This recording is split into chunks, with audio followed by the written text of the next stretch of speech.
Terbelenggu segala aturan protokol kesehatan COVID-19 hampir selama 3 tahun lamanya. Ini membuat seluruh warga dunia jenuh dan merindukan kebebasan. Namun sayangnya kebebasan yang selama ini diinginkan kerap kali kebablasan.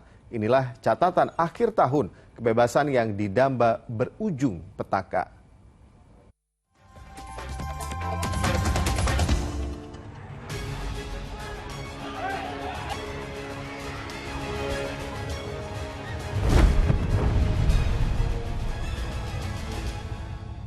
Hampir 3 tahun pandemi COVID-19 melanda.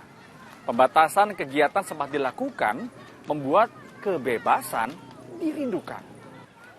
Tapi kini COVID-19 dianggap tak lagi menakutkan.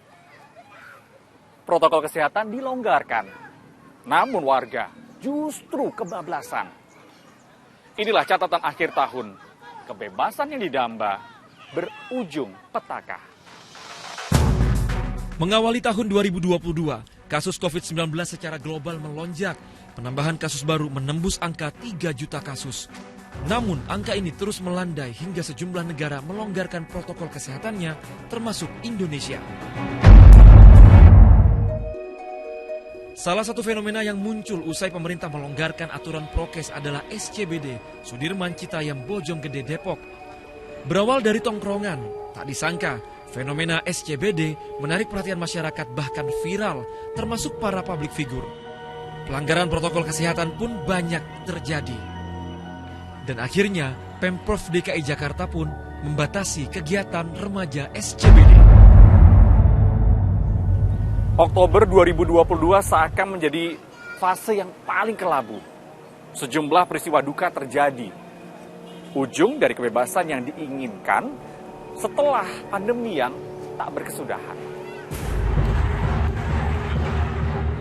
1 Oktober 2022, laga Persebaya Surabaya versus Arema digelar tanpa supporter lawan di Stadion Kanjuruhan Malang. Laga yang berakhir dengan kemenangan Persebaya 3-2 itu ternyata memicu kericuhan. Aksi supporter yang turun ke lapangan disambut tindakan represif aparat hingga menelan korban jiwa. 136 nyawa melayang sia-sia, sementara 575 orang lainnya luka-luka. Mengusut tragedi Kanjuruhan, pemerintah membentuk Tim Gabungan Independen Pencari Fakta atau TGIPF. Hingga kini, pengusutan tragedi Kanjuruhan masih terus dilakukan. Imbas lain dari dilonggarkannya protokol kesehatan, muncul sejumlah acara yang menghadirkan banyak massa. 2 konser yang dinilai berpotensi membahayakan keselamatan karena kelebihan kapasitas dibubarkan petugas. Tak hanya di tanah air, pada 29 Oktober 2022, perayaan Halloween atau pesta kostum di Korea Selatan yang seharusnya penuh tawa dan kebahagiaan berubah menjadi tragedi berdarah yang memilukan.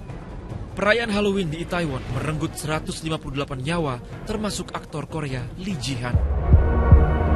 Di saat negara lain melonggarkan protokol kesehatan, Cina justru tetap tegas menerapkan kebijakan zero COVID.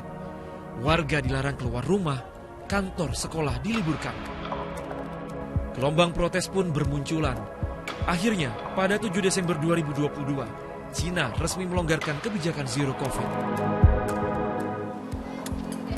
Peristiwa kelam di tahun 2022 jadi pelajaran penting yang berharga. Mendapatkan kembali kebebasan bukan berarti kebablasan. Euforia boleh saja, tapi tetap waspada. Jangan sampai nyawa hilang sia-sia.